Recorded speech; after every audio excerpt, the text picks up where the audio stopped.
Hello and welcome back to Continuous Integration using Jenkins by Edureka. This is module 4 of this video series in which we are going to talk about setting up your build job and security. This video is all about setting up your build jobs and security, in which we are going to talk about how do you set up and how do you trigger your builds. How do we set up the security aspects of Jenkins, such as authentication, authorization, and things like that. Then we'll talk about parameterized builds and some other relevant information. So the objectives of this module would be to first of all understand the build triggers. Then we will talk about the post-build actions in Jenkins, what kind of post-build actions are supported, and how do we configure them. The most important one is the email notification. Then we will talk about parameterized builds. This basically enables you to pass the variables at runtime when you are trying to build a Jenkins job.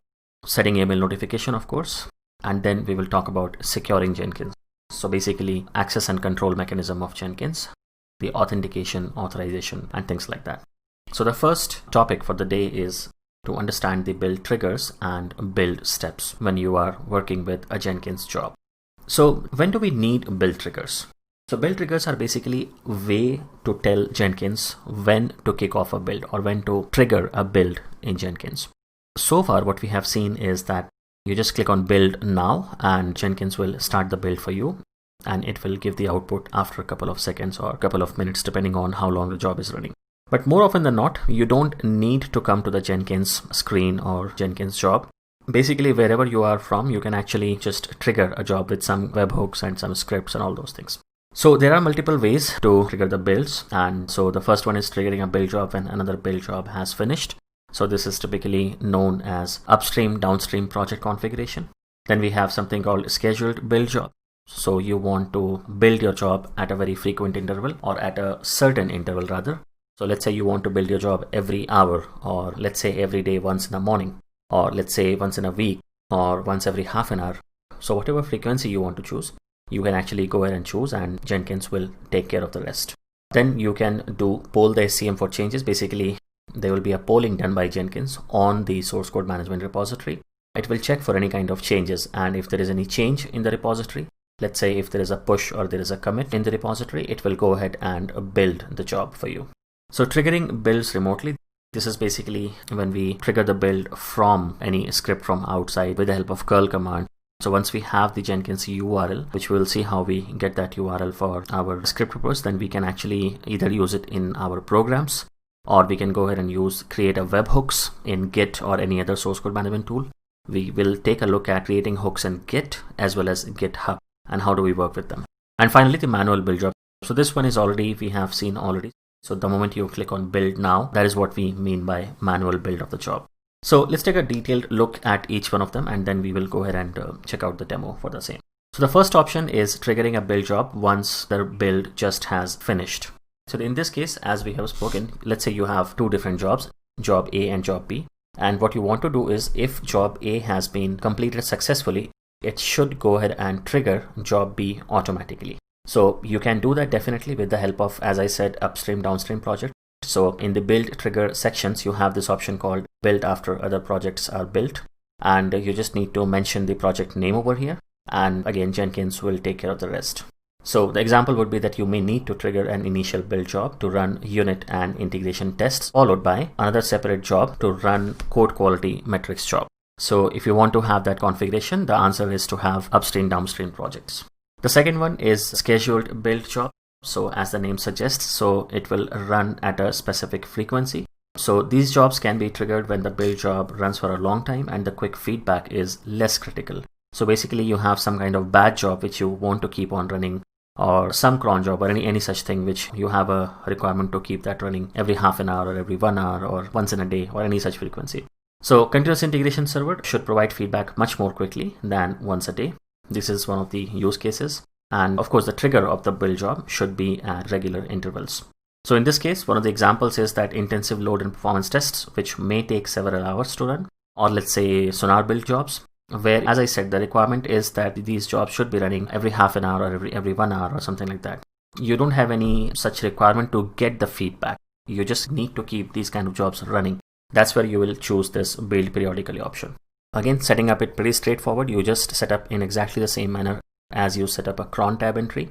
So you have 5 stars or asterisks. Each one denotes a minute, an hour, and month, day of the month, and week. And then you do a combination of all these 5 different stars, and then you come up with a frequency. So we'll see a couple of examples and understand how to set them up.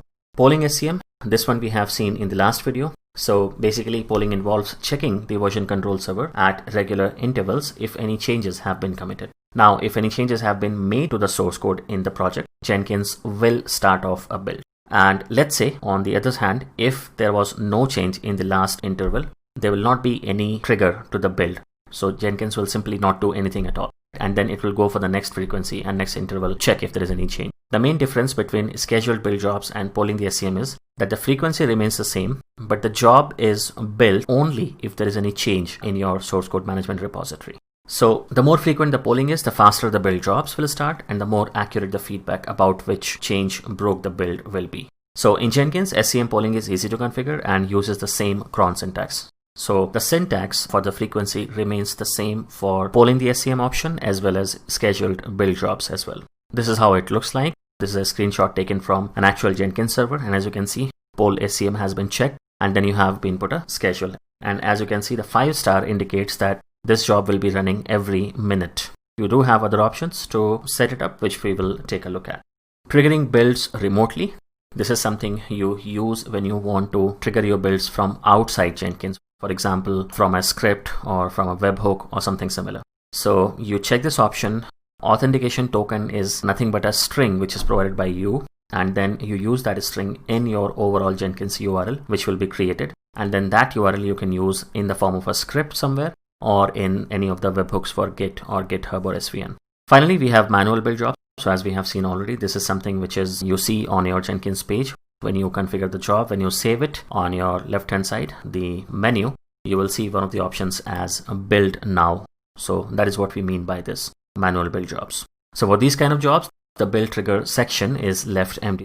So basically you don't select any of the options under the build trigger section because this is something which you run or which you trigger manually. So you will use when you have a requirement where you want to see the changes and you want to trigger it yourself in a manual way. You don't want this particular step to be automated. And this is more like some ad hoc testing or some ad hoc script which you want to run. That is where you will be using manual build jobs. So build steps, the basic building blocks for the Jenkins freestyle jobs. So basically it has got a number of things you can achieve with build steps.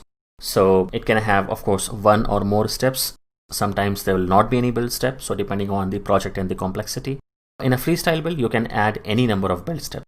So there is no hard limit as such that you can have only 2 or 5 or 10 build steps. You can build any number of steps. And Maven can be added, Ant can be added, and we can have shell script running. We can run the console output. We can see the execute shell option, which basically is used for any kind of commands to be run on Linux machines. And we can run Windows batch commands with the help of Windows batch option, where we can run any of the commands as if we are on the Windows command prompt.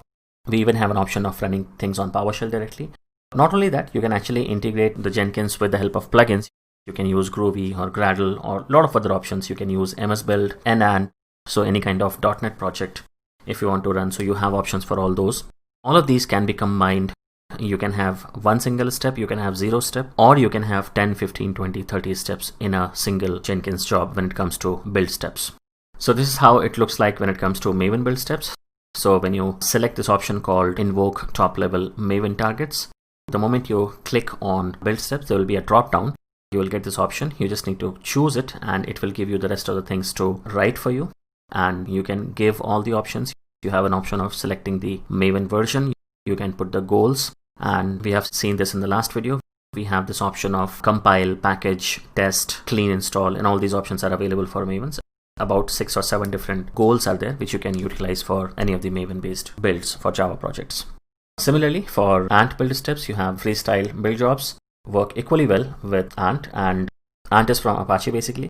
It is a widely used and very well known Java build scripting tool.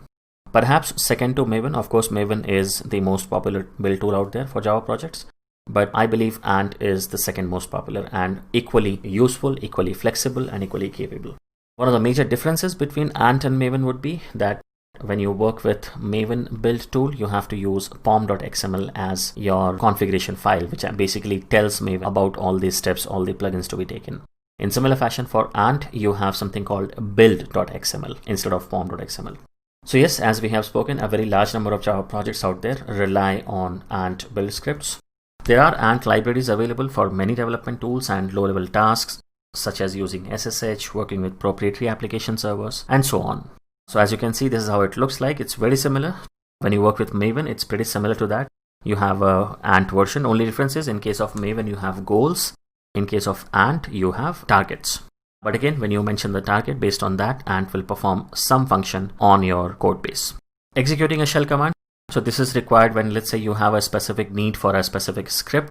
You want to make sure that that script is running on the machine, on the Jenkins master or Jenkins slave, depending on how you're using it. Then you can give the shell command inside the box which you see on the screen now. It can be done in exactly the same manner as if you were on that machine and running the commands on the terminal. So there might be situations where you want to execute a command as part of these steps, which you for the continuous integration and continuous delivery pipeline. So there might be some at any point in time you need to run those commands. So if that is a situation, you can just use this execute shell plugin to do so. So execute shell is for Linux, basically Linux and Unix both. And execute Windows batch command is for a Windows-based environment. So let's say if your Jenkins master is Windows, or if your Jenkins slave, the build slave on which you're going to run your job, is actually a Windows machine. Typically, you will use these when you are working with any of the, let's say, .NET-based projects or IIS servers and things like that. Whatsoever is the reason, if you're using a Windows machine and you want to run some commands on the command line, then you need to use this plugin called execute Windows batch command. So of course, once we have done with the build steps, the next things would be to work with the post-build actions. So these kind of actions will actually define, once your job is completed, what are the final steps you want to take with your code or with your repository. So as you can see here, so you want to run some test reports, you want to archive the artifacts, you want to notify some people. So these are just some of the things which you want to do with your post-build actions. You want to, let's say, publish some reports on HTML. You want to initiate another project or another job with the help of this job, where we have seen this upstream, downstream projects. So there can be multiple things which you need to do. And that is the reason Jenkins supports multiple types of post-build actions. So some of the examples are reporting on the test results. You can archive build results. You can notify. You can do other post-build actions as well. Some of the examples, if you see on the screen, we have reporting on test results. Reporting of the result is one of the obvious requirements of a build. And it reports the test failures, tests that were excluded, time taken to execute, and so on. Jenkins provides multiple plugins to support reporting. So you have publish JUnit test result report. That is one of the examples. You can use JMeter plugin. So you have multiple ways of creating reports and publishing. And you can also use third-party tools. You can integrate them with Jenkins with the help of Jenkins plugins, and then you can work with them. So if you're working with JUnit, of course, in a freestyle build job, you need to select publish JUnit test result report in the post build actions context menu. This is how it looks like when you use the post build action. You will have this publish JUnit test result report. You need to mention where exactly you want to put your XML files, and Jenkins will take care of the rest. One of the other options would be that you want to archive an artifact. And again, you have one of the options is the default one, which is in Jenkins, Artifact Archiver. But apart from that, you can actually integrate tools such as Nexus or Artifactory. Then you can have your artifact repository set up with Jenkins, and for every successful build, you can basically save your artifact in any of these artifact repositories. So again, this option will be available under the post build actions dropdown, and you need to select this option called archive the artifacts. And in the files to archive field, you can provide the full path of the files you want to archive. So if you don't give that, the whole .jar file will be saved. But let's say you want to archive the selective artifacts, then you can just give a comma separated value and all those files will be saved at the target location. You can also give the full details of the files to be archived, and you can give some of the exclusions. This is something which works on the line of git ignore, where you want to just ignore a couple of files, not all of them. So you want to save everything as artifact. You just want to exclude one or two types of those.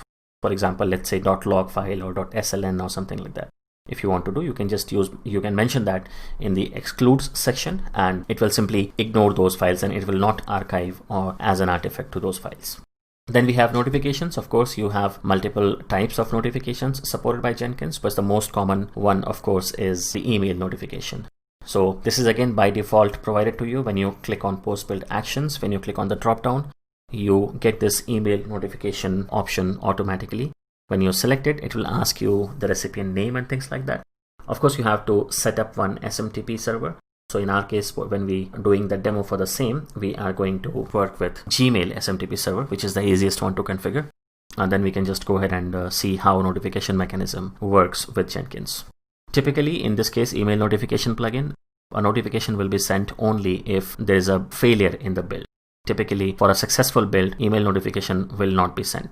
So if you want to send for every build, whether it is success or a failure, then you can use another plugin called editable email notification. So this is how it looks like in real life, as you can see here. So we have email notification and you just need to put the recipient. And if you see at the bottom, there is a one check mark mentioned, send email for every unstable build. That's all you need to do. So let's take a look at some of the build trigger options which we have seen initially. So let's have a small demo on build triggers and then we will move forward with parameterized builds. So this is the Jenkins server which we have configured in one of our previous classes. Let's go ahead with this Maven project which we had done. So if I click on configure, as you can see here in the source code management repository section, I have Git as my source code repository tool, and I have one of the repositories mentioned, test-dev, which is nothing but if I come to my GitHub repository, this is the one which I have used as one of our test repositories. So if I click over here, I have one pom.xml file, couple of test files, and a Jenkins file. Jenkins file is something which we call it Jenkins as code. It's a very useful utility to work with. So basically this is the URL which I have copied and pasted in the job, and every time when I run this, it will basically clone the repository from this my GitHub repository, and it will put in the workspace of Jenkins. So what we want to understand is at the moment is this build trigger section. So if you see here, I have a couple of options here. So let's take a look at one by one. If you see here, if I just go ahead and click on save, the most common option is this. If you see here, the manual one, which is this one, build now. But build now, when you do, if you click on this link, it will actually immediately start a new build. As you can see here, it has started, and I can check in the console output what exactly is going on. Now, as you can see here, it has first downloaded or basically cloned the Git repository, and then it has simply done mvn compile and then mvn test, which we have mentioned. So it goes on to run successfully. I have the build success, total time 5.5 seconds it has taken, and finished with a success. So all looks good. But of course, I don't want to do this manual build. I want to have some kind of automation involved with my Jenkins job. So I go to configure, then I go to the build triggers section, and the first option will take it in a random order. So first and the most common option after the manual build is build periodically. As we have seen, what happens is if I just put 5 stars here, and if I put a tab, it will tell me that, do you really mean every minute when you say star, star, star, star, star? Perhaps you meant H and then 4 times star to poll once per hour. And if I click on this question mark on the extreme right, I will be able to see the options, what exactly each star indicates. So as you can see here from left to right, it's minute, hour, day of the month, and day of the week. So based on this, I can use different combinations and I can achieve multiple types of frequencies. So if you see here, some examples are given. So H by 15, if I choose with the next 4 stars, it tells me this job will be running every 15 minutes. That will be the frequency. If you see here, H, and within brackets, I'm putting 0 to 29, then /10, and then 4 stars again. So this one will take care of my job to run every 10 minutes in the first half of every hour. So as you can see here, you have multiple options and it's quite powerful. It's quite flexible when it comes to setting your job with this way. You can achieve thousands of different possibilities to get the frequency which you want to achieve when you are running this build schedule. So I will stick to this 5 stars to show you the demo. So I'll just click on save. As you can see here, this is the third build which was initiated by me a couple of seconds back. And let's just take a look at how automatically build number 4 will be triggered, because I have scheduled this build to run every 1 minute. So as you can see, build number 4 has been initiated automatically. It took a couple of seconds and then it got completed. If I want to check the console output, I can just click on this blue circle and more or less the same result. As you can see here, it starts with the mvn compile and test and finished as success. So rest all remains the same here. build number 4, as you can see here at the top, Maven project. So let's go to configure again. So that was the first option. Next option is to work with this poll SCM, in which again we can denote 5 different stars. Once we do that, it will actually go ahead and poll the SCM. It will not directly build the job. It will basically poll the SCM first, and it will build the job only if the polling shows that there was a change in the source code management tool or your repository. If there was no change, Jenkins will simply stop and it will wait for the next iteration of the polling. So if I save and come out, as you can see, the 5th iteration was also run automatically. What I need to do this time, since I have removed the check from build periodically, so now it will not run automatically. So as you can see here, I have removed all the checks from all the options. So what we have done here is build periodically and poll SCM is seen. Next in the list is we need to take a look at a build after other projects are built. So what we will do before we use this option, let's just go ahead and create another job. So I go back to the Jenkins dashboard or the Jenkins home page. I click on new item. I mention this as project A, freestyle. Okay. So when we work with upstream downstream projects, we have basically 2 options. We can mention over here this option, which will make sure that there is any other project which will trigger this project. What I want to do now is I want to basically project A should initiate the project which we are working with. So I can either mention here as one of the post build actions. I can actually tell build other projects here, and I can give that name. The moment I start here, and let's say if I type M, it will actually give me the options. It will auto populate the existing projects, and let's say I choose Maven project is the one. You can ignore this option, and if you see here, you have multiple options here. So as you can see, trigger only if build is stable, which is again self-explanatory. So it will trigger the next build only if this project was successfully built. The second option will be trigger even if the build is unstable. So let's say the build got completed, but it's not stable. It has got a lot of warnings and things like that.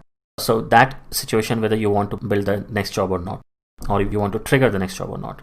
The third option, as you can see, trigger even if the build fails. So irrespective of whether this job is successful or a failure, you do want to trigger the next job. If that is how you want this to be set up, you can choose the third option. In our case, we'll keep it as the first option, trigger only if the build is stable. And again, since we have not mentioned anything, all the time trigger the job every single time. And if I come to Maven project now, you will find a small difference. If you see here, one new thing has been added. There is one thing called upstream projects. And if you see here, project A has been mentioned as upstream project. Similarly, if I go to project A, Maven-project is being shown as downstream project. So that's how you set up upstream downstream project. Now, the advantage of upstream downstream project is that if you go to Jenkins homepage, and if I just build the project A, and if you see here, it has been triggered automatically. I have not done anything, but as you can see, project A, after it was complete, the Maven project was automatically initiated, and it should be complete as well by now. Yes, it is complete. We can actually go ahead and take a look at inside the project A. If I go to the console output for the first build, if you see here, it tells me that building on master in workspace. So it basically built the thing, and then it triggered a new build of Maven project, as you can see here. Similarly, if I go to Maven project, and if I go to the last iteration, it will actually mention that started by upstream project A, build number 1. So that's how you can understand whether this project was triggered automatically or with the help of any kind of upstream project. So that was about the upstream downstream project. Let's move forward and let's take a look at the other available options when you talk about build triggers. So the next option, or the most important option, I would say, is this option which is known as trigger builds remotely. Now in this case, what we need to do, or what we are trying to do, is we are trying to have a URL kind of thing which actually we can call from anywhere outside as well. So as we have spoken, authentication token is something, it's a small string which you give. It's anything which you can provide. So let's say I provide it as simply I'll call it as webhook. You can write any string here, doesn't make a difference. And then if you see here, something in fine print is mentioned over here. Basically it tells use the following URL to trigger build remotely, and then the URL is mentioned. So I will just copy this whole thing and put it in my notepad. So token underscore name, I can replace this with webhook, since this is the name which I had given to my token. So this is the name basically I'm looking at. And then I would need the URL. So I basically need to copy this whole thing.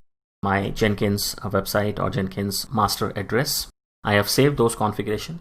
And what I need to do is I need to replace the rest of the thing. What I do here, Jenkins URL basically, I need to replace with the whole thing. So copy and replace this with Jenkins URL. So now, as you can see here, the second one is a complete URL, which will basically invoke or which will trigger the job with the name, which is Maven project. So what I can do is, however, this will not work directly. What I need to do is I need to use some utilities such as curl is the easiest one to use. If you are working, let's say, with PowerShell, then you need to use invoke-web request to do the same thing. So let's take a look at how it works here. Copy this whole thing. And what I will do is I need to resize the window so that I can show you exactly what is going on. If I go to my terminal, so basically I'm on my laptop terminal. As you can see here, the 6th iteration of the job has been completed. Now what I'm doing is, let's use curl command and let's just hit enter and see what happens. So as you can see here, the moment you run this command, it will actually initiate the 7th build of the job. It took a couple of seconds to start, maybe 3 to 4 seconds, but eventually it did start. And as you can see, it is going on at the moment. So now you can be rest assured Jenkins will take care of it. It's just the build trigger part which we have changed here. Let's do that once again. So if I just do the curl and then the rest of the URL, hit enter. So as you can see, it starts with the 8th iteration or 8th build of the job. And again, maybe a couple of seconds and then done. Since we have this URL, we have this curl, what exactly is the use of it? How we use it? So we have basically 2 usage for this one. Let's just take 2 different examples and then we'll see how exactly we can use this. Basically, we can create webhooks for this. So if you're working on, let's say, Git, the situation is something like this, that you want to trigger the Jenkins job every time somebody or some developer commits the code on your repository. Or let's say anybody who pushes the code on the repository, on the centralized repository, you want to trigger this Jenkins job. So basically what we are looking at is we have 2 things. One is post commit hooks and the other one is post push hooks. So what we are going to do is we will take a look at post commit hooks. This will be shown in our local Git repository, and the post push hook we will take a look at in our GitHub repository. So what we will do is we will quickly go ahead and configure a new job for us. So Maven project we'll use for a different purpose. So let's go to Jenkins main page, and I believe this one was empty. So what we are going to do, we will use a local repository. So for that, I need to go to my instance on which I have installed Jenkins. So this is my Jenkins master instance. If I check the ifconfig, as you can see here, this is the IP address. And if I go back to my Jenkins master, as you can see here, this is the IP address. So this is what I am accessing on my web browser. So what I will do is I will create a local repository. So for that, let's go to temp. I believe I will have a repository already, if I'm not wrong. Yes, so I have my repo created already. In fact, what I will do is I will go ahead and delete this repository, or maybe I'll create a new one. So let's give the repository name as trigger. And at the moment, it's not a Git repository, it's a simple folder or a directory. So what I need to do, I need to initialize it. So once I do that, and let's create a couple of files to test. So test1, test2. So as you can see, now I have a working directory. I have one commit as well. So we are good to go. So now what I want to do is I want this repository as my source code, as my source for the job to be run. So now there is a small thing which we need to understand. When we are using a local repository, a local Git repository rather, there is a different syntax which I need to use. So I basically need to use file : 3 times slashes and then the location of this repository. So as you can see here, it's temp and trigger. So only thing is, if you see here, I have copied one extra slash. So file : 3 times slash temp and then trigger. I can keep rest of things as same. So let's first test it out whether it is working or not. If I hit a tab, so it looks like it is working fine because Jenkins does not give me any error message. If there is any problem with this URL, if Jenkins is not able to reach this URL, it will throw the message immediately. Because the moment you write or the moment you type the address or the URL of the repository, it immediately checks whether it is able to reach that or not. So we did not get any message, so that would mean things are looking good, but still let's go ahead and do a small test. So I'll save it and I'll do a build now again. So the second build looks successful. If I check the console output, as you can see here, it shows me the commit message as well as the first commit. So that means that it is able to reach the repository which I'm looking at. So far so good. Let's go back to our configuration page. So we have configured the repository. This time we need to configure the trigger build. So let's use this time a different token. So I'll choose the name as Edureka. It gives me this whole thing, copy. So go to my notepad and I need to give this name as Edureka, and I just need to mention the Jenkins URL as well. So I copy this and replace this with Jenkins URL. I can use the curl command as well. So let's do a quick test whether this link is working or not. So let me just save it first. Once it is saved, again I can go to my command prompt. Let's resize it so that we can see what is going on. Let's go to my local laptop and use the curl command with the new address this time. As you can see here, this time we are trying to build this Azure job, and build token is Edureka as we have mentioned inside the job configuration page. I hit enter. As you can see, it immediately puts the third iteration in queue. It takes a couple of seconds at the back end and then probably it should start. As you can see, it goes blue. That would mean that it has successfully completed. So our curl command is working fine. Now the next step is, which is perhaps the most important step, is to repository. As you know, every Git repository will have a .git folder, which is the brain behind Git. So I go ahead, I do a cd.git, and as you can see, I have a folder called hooks. So let's go inside hooks. And when I list out the content of this repository, I mean this folder or this directory, I can see multiple samples. These are not the actual files. If I want to use them, I need to remove this .sample from these files. Let's take a look at any one of them. So if I do a cat precommit.sample, as you can see here, it tells me what all I can provide here. So you can provide multiple ways. You can work multiple ways in Jenkins along with Git. Our case is pretty much similar. It's pretty much simple. So what I need to do is I need to create a file called vi post commit. I'll start with the shebang bin bash, or maybe I'll keep it as bin sh, and then I simply paste the curl command. So it's as simple as writing a small shell script. The only difference is, since it is a post, Git will run this script every single time there is a commit on this repository. And since this one is calling the Edureka job, so it will simply trigger the Edureka job on the Jenkins master. So let's save it. If I do a listing again, this is again very important. We need to make sure that we have correct permissions on this one. So as of now, we don't have the execute permissions. So other users do not have execute permissions. So I just do a chmod 755. This should take care of it. So if I do list again, as you can see, this turns green. And as you can see here, I have all the execute permissions for all the user group and others. So anybody can execute this. So this is very important because this is one of the most common reasons why your webhook is going to fail. So looks good. I come back to my main page here. So as if you remember, I have 2 files created for test purpose, and I have only 1 commit at the moment. Next, what I will do is I will simply do my normal Git operation. So this is something which developers will do on a daily basis. So they will write something, they will make changes to the code base. So let's do that again. Echo, and let's put that into test 1. Similarly, some more content pushed, and let's put that into test 2. If I check the Git status now, as you can see here, Git is smart enough to tell me that I have 2 files and both of them have been modified. So I simply do a git add dot git commit -m second commit. Again, in real life or in actual scenarios, you will not write these kind of commit messages. They have to be more meaningful. But since it is a lab, it is a demo, it's fine. It's okay to write this kind of messages. Now just notice the moment I hit commit, so the moment I commit the code, let's see what happens. So the commit is successful on my Git repository.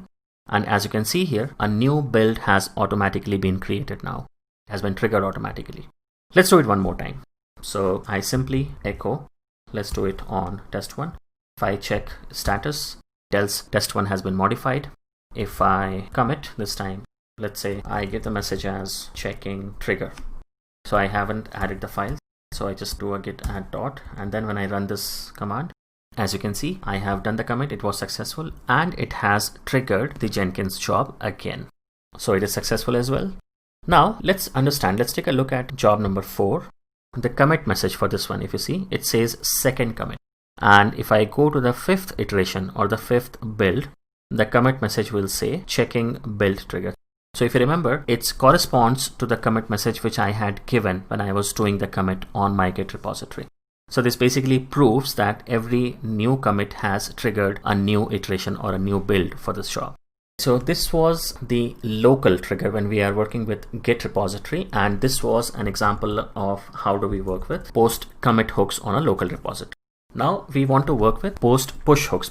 Basically, I have a GitHub repository, and if anyone pushes to that repository, it should trigger a Jenkins job which I have configured already. Now there is a small issue. The instance which I have been working so far, this one is actually a local instance in my local lab. It does not have any public IP. So anyone from outside cannot reach this IP address.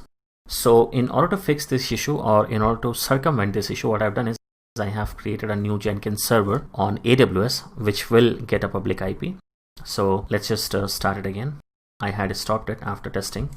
So once it is up and running, it should get a public IP address. So we need to wait for a couple of seconds. It looks like it is running now. It has got a public IP as well. And if I just copy the IP and suffix 8080 to this, I should be able to get the dashboard. As you can see, I'm able to see. And if you see the IP address, it is the same IP address as shown on the AWS console. Looks like my Jenkins server is up and running. I have the Jenkins service enabled already.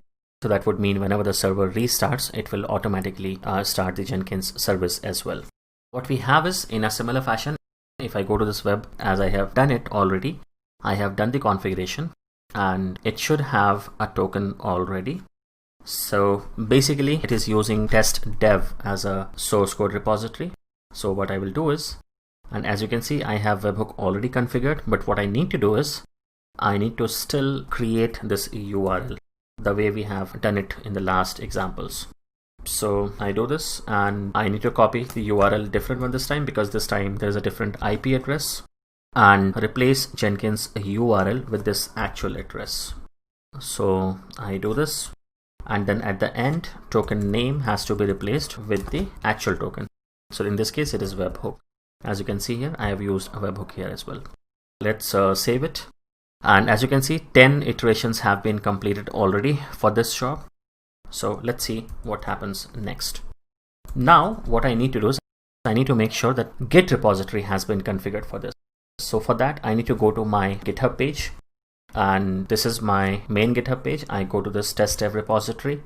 I go to the settings of this repository, and if I go to this webhooks section, as you can see here, I did this already. I tried this one. Let's just check if the IP address is same, because normally what happens, IP address changes for the Amazon instances if I stop and start. So this one is ending with 16 and this one is ending with 52. So of course, as you can see here, IP address has changed. So what I will do, I will go ahead and copy this one, click on edit. Of course, it will ask me the password, which I will provide now. And then I just need to replace the IP address. And it is basically asking me what type of events you want to be triggered. So just the push event. You can send me everything. So all the options, we are interested in just the push event. And it tells me the last 2 deliveries which has been completed as well. Basically the commit IDs it's being shown. So I click on update a webhook. So I can now go back. Now what I need to do is I need to go ahead. So go to the main page. What I will do is I'll simply clone this repository on any of my local folders. So let's do that quickly.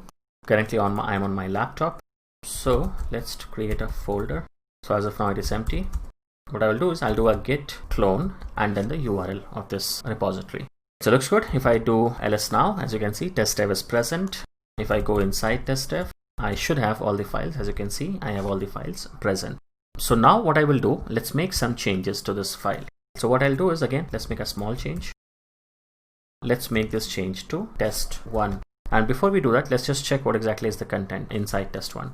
So if you see here, it has got only one line, another test change to check the webhook. I have done it before, so this is only one line. And if I echo this one, and if I do a cat test1, as you can see here, I have another line added here now. Changes to reflect on GitHub. Now the next step would be to first of all do a git add dot normal git operations. Now in this case, you need to notice that commit will not trigger any Jenkins job. Rather, when I push to the repository, that is when it is going to trigger. So if I come to this screen, now if I do a git push origin, so as you can see here, it basically does, and it basically updates as well. And as you can see here, now 11th iteration of the job has started, and it should complete within a couple of seconds. And once again, if I click on the console output, so if I check the commit message, as you can see here, it tells me checking GitHub web, right?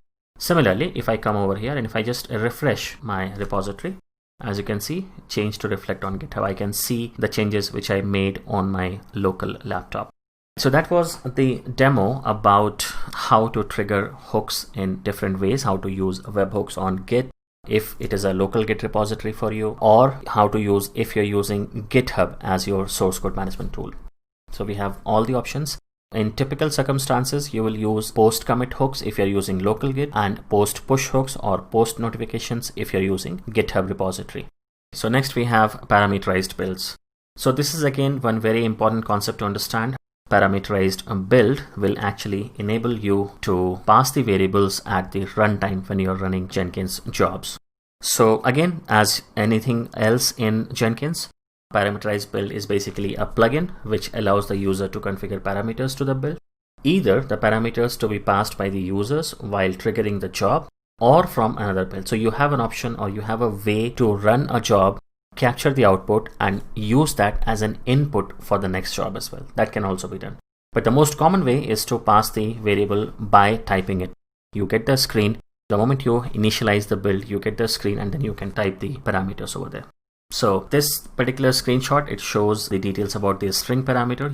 You do have other options as well, such as Boolean file parameter, run parameter, choice, drop down. So all these options are available to you. So when you do that, what happens? Notice one change. So far, when we were running our jobs, we had this option called build now for any manual jobs. The moment you parameterize your Jenkins job, the next option which comes in becomes build with parameters. And the moment you click on build with parameters, it will ask all the predefined parameters which you have asked or which you have mentioned to be taken for this particular job. So once the parameter is added, the build script needs to be configured to use it. So once you have defined the parameter, you give it at the runtime, and you can actually call it within your script, within your Jenkins job, anywhere with the help of a $sign. The moment you put $, it will understand that it needs to replace that value with the parameter. So let's first take a look at this option, and then we will move to the other parameter types. We do have these password parameters, which is similar to a string, except that it is displayed as a password field. So what will happen? It will be hidden. When you type it, other people will not be able to see it. It will simply be a dot or a star. Choice parameter will come as a drop down for you. Boolean, as you can expect, this will be a true false. And then you have something called run parameters. So you can actually select a specific run or a specific build of the given build job. File parameters, so you can actually upload a file. So something, let's say you have some kind of answer file or some kind of file which has a list of some users or some servers which you want to do some tasks against. So that kind of operations you can do with the help of file parameters. So when you choose the file parameter, it will ask you to browse the file location, which you can mention, or you can give a path if you are sending through the command line. So once you do that, it will actually take that file, read it, and parse it for the requested information. And when you are actually using it, so if you remember in the last example when we used build jobs remotely, so there also you need to make a small change to your URL, and you need to mention this build with parameters and then parameter equal to values. So let's take a look at how exactly we work with the parameters. So once again, we are on our Jenkins job. So I'm once again using the local lab which I have. I don't need my Jenkins server on AWS anymore, but I'll still keep it. So let's make changes to the same job, and let's make use of the parameters this time. As of now, just notice that you have this build now option. So if I click on configure, and let's say I choose this option called this project is parameterized, and then I need to click on add parameter. And then as you can see here, I have multiple options. So Boolean parameter, choice, credentials, file, subversion tags, multi-line string, password, run, string. So let's use one string parameter. Let's give the name my server. I just give the name random name. Default value is optional. You can put or you cannot put as well. If you give this value and let's say you do not pass the parameter at the runtime, so the default value will be taken. Description again, if you want to put, you can, otherwise not required. It's not compulsory. And let's add another parameter called choice parameter. This time, let's take a look. So slave ID, and let's say I'll use that Maven slave, Gradle slave, or maybe I'll use this as build type. And so Maven, Gradle, and ant. Just notice that in this case, choices are a compulsory thing. In the first example, a string parameter default value is not compulsory, but in case of choice parameter, choices are compulsory, of course, because they will be shown as drop down. Once it is done, what I will do is I will choose a build step to show the demo. Let's say I use execute shell. So my server, the server name is, I'll put as $. Here I need to give the exact name of the parameter which I have mentioned. Let's copy this, paste it, the name of the choice parameter here. If I click on save, so as you can see here, this time the option changes to build with parameters. Now let's go ahead and click on build with parameters. As you can see here, it asks me, first option, I have to put a string value. So let's say I give the value as my favorite server, and build type, let's choose as Gradle. And if I click on build, and if I go to console output, if you see here, apart from all the things which it has done, it has actually used here Jenkins.sh, and it is echoing the server name is my server. It's working fine, I'm sorry. That's the name I had given, so it has taken this name. And the build type is Gradle, as you can see. So if I run this again, let's say I go back to project and run this again. Let's say I give the name as host name, my host, or maybe I'll give it the name as Jenkins server. And this time, let's make it as a Maven build. Click on build. If you see here, it tells me the server name is Jenkins server and the build type is Maven this time. So that's how you work with parameterized builds. Again, this is just one of the options we have seen. In fact, two of them, string and choice. In the similar fashion, you can use multiple plugins or multiple parameters, and you can call them wherever you want to call it from. The moment you put a $sign and then the name of the parameter, it will actually replace that value with the value which you have provided. So next we have setting email notifications. This one basically talks about how do we configure the notification mechanism for our jobs or for our builds which we have done. As we have spoken, Jenkins does support multiple types of notifications, but email, of course, is the most common one. There are different steps. There are a couple of things which you need to do in order for your notification to work. If it is your work location, then of course you will put the details of your SMTP server or your Exchange server in your configuration. In our case, we will be using Gmail SMTP server for our configuration. So this is how it looks like. Once you have the post build actions, you have this email notification tab. You just need to put the recipients and Jenkins will take care of the rest. So under the post build actions, you need to choose email notification and provide the list of email addresses of the people who need to be notified. So generally email is triggered for the failed or the unstable build. This is something important in this case only. Email notification will not send out the notification for successful builds. So if you want to put notification for all kinds of builds, then you need to use some different plugin. So one of the most common ones which we use is editable email notification. So you need to configure the mail server first thing. The email server configuration needs to be there, and it's Jenkins' most fundamental notification technique. So this is something which you get under the globals tool configuration. Again, manage Jenkins is the place where you need to go, and you need to configure all these things. We can also choose to send a separate email to any developers who have committed changes to the broken build. So this is basically required, or this is basically done when you want the person to be notified who has actually broken the code. So this is normally a good idea because developers who have committed changes, they are naturally the people who are most interested in the build results. And if something goes wrong, these are the people who are going to fix the problem for you. So of course, they should be notified on a pretty regular basis. So Jenkins will get the email address of the users from the currently configured security realm or by deriving the email addresses from the SCM username. So either of the places it will get the username and it will actually identify those users and notify them as well. So post build actions, you just need to mention the username as we have seen, and once you do that, it will actually take care of.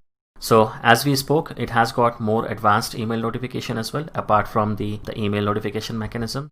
So you have another plugin, and this particular plugin is actually a more refined email notification strategy, and it sends the email for multiple types of build results, not just for the failed builds. So this plugin defines precise notification strategy. You can define a default recipient list. You can fine tune the contents of the email message. You can actually put some HTML content here as well. You can use different messages, different recipient lists for different events. So based on what exactly happens, you can actually send different notification to different set of people. And once this plugin is installed and configured for your build job, the normal email notification configuration can be removed actually. So this is one of the beautiful things about Jenkins. If you don't need a plugin, you just go ahead and remove that plugin. It's as easy as that. So this plugin is known as editable email notification, and you just need to put a check mark over there and it will take care of the rest of the things once you have configured it properly. This is how it looks like. So as you can see, the options are much more compared to the email notification. And you can define all these things like which project is coming from, project reply to list, project recipient list. So you have a default recipient list, a default content type. You can actually make changes how the content is being shown as well. So this plugin basically allows you to customize the email notification message. There are predefined tokens to create a customized title and body. So this one will actually take care of the subject line. So it will show the build number, project name, and what exactly has happened, whether the build was a success or a failure. So default subject, this one will be configured in Jenkins system configuration page.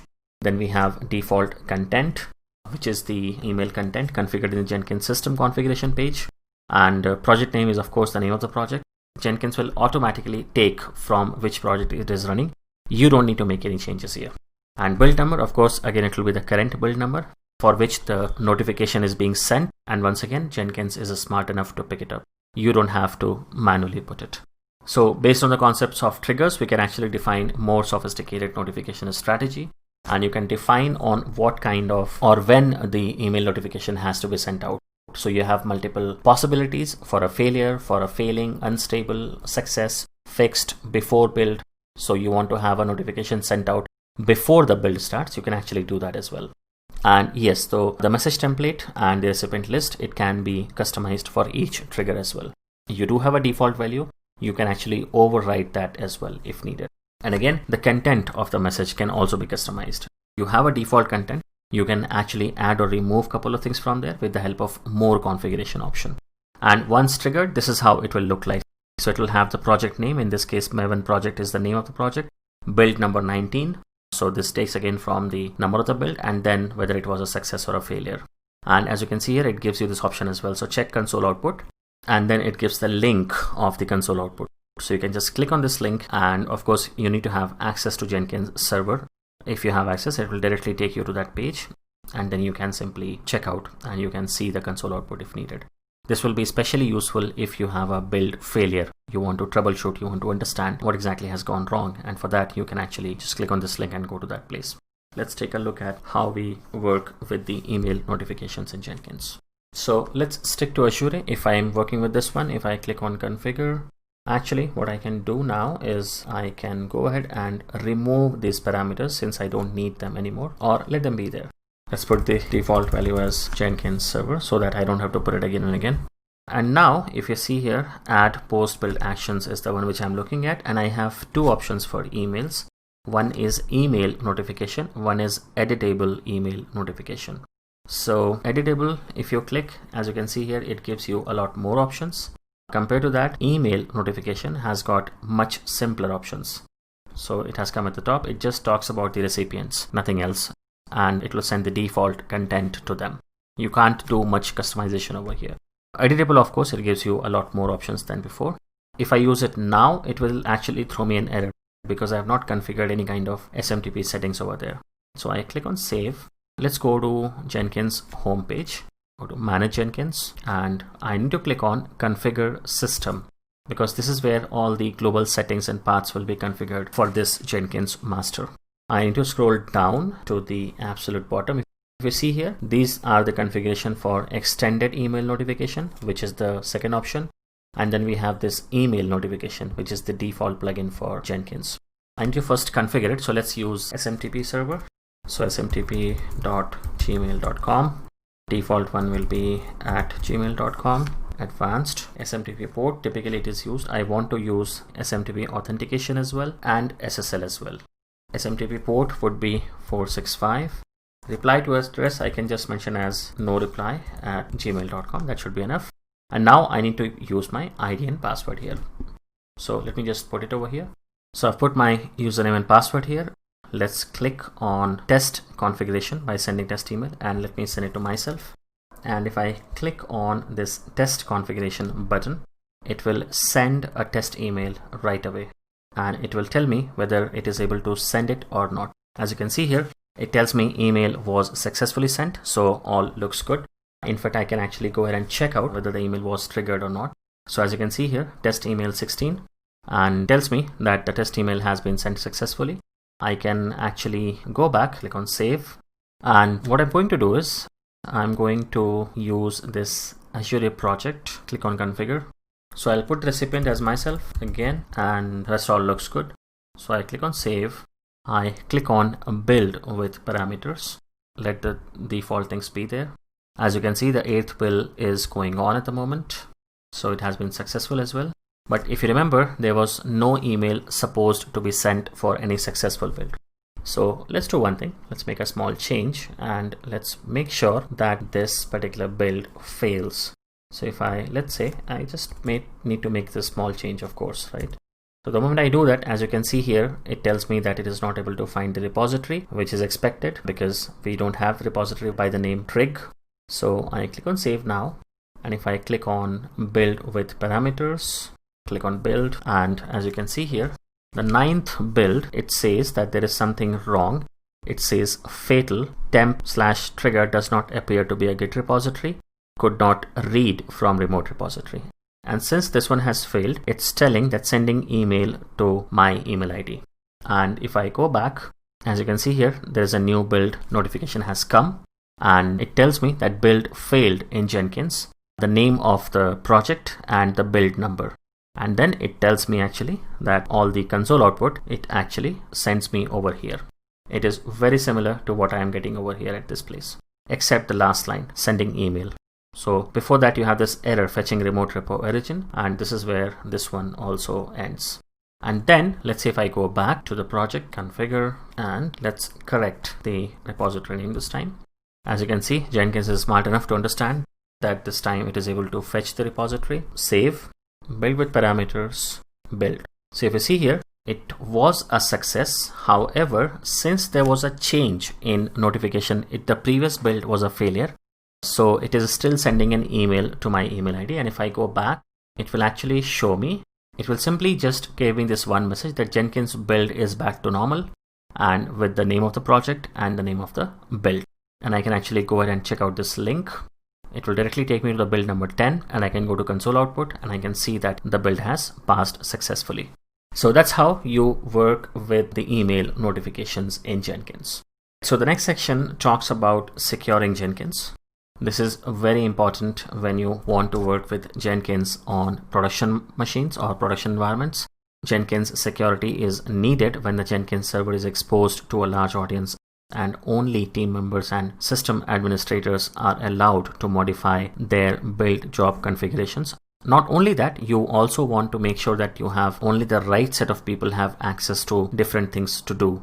So some people will have access to just view the jobs, some people will have access to run the jobs, some can create, some can do anything on Jenkins, typically the system admins and the owners of the Jenkins server. So based on the role, what they're performing, so something we call it as RBAC or role-based access control. It's not exactly very difficult, it's mostly straightforward. So where we need to go is we need to go to Manage Jenkins and choose Configure Global Security. So once we go to that page, you have two sections, authentication and authorization. If you see here, this is how it looks like. So if you see here, the security realm, this one basically talks about the authentication, how you are going to authenticate against your Jenkins server. And the second part, as the name suggests, it takes care of the authorization of your Jenkins server. So once you are logged into Jenkins, what all you can do and what all you are restricted to do. So this one will determine whether Jenkins will search for users during authentication, and you have an option to use users stored in an LDAP server as well. So you can have multiple ways, which we'll take a look at one by one. And authorization, once the user have logged in, so what users can perform. once they are logged in. This ranges from simple options like anyone can do anything, logged in users can do anything, to a more sophisticated role and project-based authorization techniques and policies. So there are multiple options. So it allows authenticated users to do anything. So that's one of the simplest ways. And non-authorized users will have only read-only access. So choose logged in users can do anything in the authorization section to configure this. This approach is fine for lab-based environments. Sometimes it is too simple for many situations. So it's fine if you're working in a small team and all the team members are sitting at one place, and the whole idea is to understand whose changes has caused the break on a particular build. So then it is fine, but you want to, let's say, manage your Jenkins server in a more restrictive way, then this is not the right approach. So of course, then you need to go to either Jenkins' own user database. So this is again what happens when you use this option. You will create users on Jenkins itself. So Jenkins master will have a separate user database as well.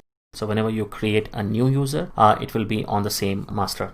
So it is a good option to keep things simple, as this requires little setup or configuration. There's no much configuration needed here. Basically done by default. You just have to go to Jenkins users and create new users and just pass it on the credentials, the ID and the password to the respective persons to start working. And in fact, you can also give an option where if you just check one checkbox that allow user authorization. So what happens is, in this case, the users, when they log in for the first time, they have an option of creating and signing up for a new account and password. So once that is done, basically what happens, administrator can then manipulate their permissions, what all they can do on the Jenkins server. So by default, Jenkins adds all source code management users to this database, and whenever a source code monitored by Jenkins is changed, it will basically go ahead and make the changes to the database as well. So the list of known users can be viewed under people list. In main menu, a user appearing in this list cannot necessarily log into Jenkins. So in order to log into Jenkins, the user account needs to have a password. And you have an option of, again, you can go to manage Jenkins and then manage users section. There you have an option of viewing, editing, modifying all the users, all the existing ones, and even create new users if needed. So this is how it looks like. As you can see here, you have all the existing users listed here. If you want to create new users, you just need to click on new or click on create, and it will take care of the rest. As we have spoken, you have an option of using LDAP repository as well. So many organizations, they use LDAP directories to store user accounts and passwords. So you have single sign-on enabled for your company, within your company. So what happens, you're either using Active Directory or Samba or OpenLDAP for your purpose. So the idea is to use the same ID and password and nothing new, not something new to be used. So that way you have one less ID and password to be remembered. And basically it helps you enable single sign-on on Jenkins as well. So again, there is no special plugin is needed. LDAP repository is already present. What you need is the information about your LDAP server from the LDAP team. So basically LDAP administrators or Active Directory enterprise owners will have those details, and they will help you set up your Jenkins with the Active Directory or LDAP authentication. This is how it looks like. So once you check LDAP, you have this option. It will ask for the server name, and when you click on advanced server configuration, it will ask you much more details. So it's not exactly very difficult, but yes, you do need to have a couple of details before you can actually enable LDAP based authentication for Jenkins. Using Microsoft Active Directory, again, this is again an LDAP service provider. So AD basically helps you authentication just like LDAP does. But in this case, you actually need to have Active Directory plugin to be there. And configuration can be made to authenticate against a Microsoft Active Directory server, also known as Active Directory domain controllers. And you can both authenticate users and retrieve their groups for metrics and project-based authorization. So that is one very granular way of working, which we'll take a look at when you do authorization. So to configure this plugin, you need to provide the full domain name of your Active Directory server. So as I said, basically you don't need to have so much of configuration, but you do need some important details how to configure, and that is how Jenkins will talk to your Active Directory or OpenLDAP server. And it is of course supported in both Windows and Unix environments. Another option would be to use a Unix users and groups. So basically you have local Unix groups and local Linux groups, which you can utilize. So if you're running Jenkins on a Linux machine or on a Unix machine, you can definitely ask Jenkins to use the user and group accounts defined on the same machine if you're using that. So that is again one of the ways how people manage their authentication. So basically this is achieved through PAM, also known as pluggable authentication modules, which is a part of your Linux distribution already. So one option would be delegating to the servlet container. So this is one more way of identifying Jenkins users. This approach is useful if Jenkins is running on a servlet container such as Tomcat, and you already have an established way to integrate the servlet container with the local enterprise user directory. So if you have a Tomcat server up and running for you already, and you have an authentication mechanism, you have Jenkins configured. A lot of times what happens, you run Jenkins along with Tomcat from a single machine. So in those situations, this option becomes kind of de facto, and it's very easy because you are already configuring or you're already authenticating Tomcat with all those users. So you can just integrate Jenkins along with that. And this is the option. This is how it looks like. You just need to select this option called delegate to servlet container in the security realm section, and then Jenkins will let the server take care of everything. So once authentication is done, of course, authorization comes into picture. So after defining the procedure to identify users, you need to decide what they are allowed to do. As you know, we have something called 3 A's of security. So first is authentication, second is authorization, and the third one is accounting. So authorization is the one which takes care of once the person has logged in, once the person has identified himself or herself, what next he has to do. So Jenkins supports authorization ranging from authorized logged in user to project-based authentication to role-based authentication. So you have different ways of Jenkins when it comes to authorization. These ones are most commonly used when you are working in a small to medium-sized team or even large teams. Matrix-based security. So it is a challenge to provide security at user level for large teams. It is basically required or is basically used if you have a very large or multiple teams where Jenkins is used outside the development environment. So you have a lot of different teams managing the same or working on the same Jenkins master, and everybody is managing their own jobs for their own departments. So in those kind of situations where you have large number of people logging into the same Jenkins instance or the same Jenkins master, it's very important to have a proper security mechanism in place. So matrix-based security is a better approach. Based on role-based approach, different users are assigned with different rights. Basically, it helps you achieve role-based access control in Jenkins when you're using matrix-based security. Setting up is, again, it's not exactly very complicated here. You first need to have an admin account. Once you have the admin account, it can add existing users and it can give all the permissions required. So if you see here, this is how it looks like. If you choose the last option called matrix-based security, and then once you add the user or a group, you have an option of giving the permissions to individual users or groups. Now you have overall, credentials, agent, and different types of permissions, and within those you have like read, move, discover, delete, and all those permissions. So how it looks like, if you see here, the anonymous user is always present in the table, and it has got read access. So basically anybody who does not have full access to the Jenkins server will have read only access. He or she cannot do anything at all. They can definitely go and check out the jobs which has been configured already on the Jenkins master, but they cannot do anything. They cannot modify the job, they cannot create the job, they cannot even run the job. Even that is not possible if you are an anonymous user. So this is how it looks like. You can select this anonymous users and authenticated users. So this is something similar to the choosing an option called logged in users can do anything. So instead of doing this option, you can actually give the individual users, and then you can actually go ahead and select the respective permissions. You can go very granular with this approach and do things.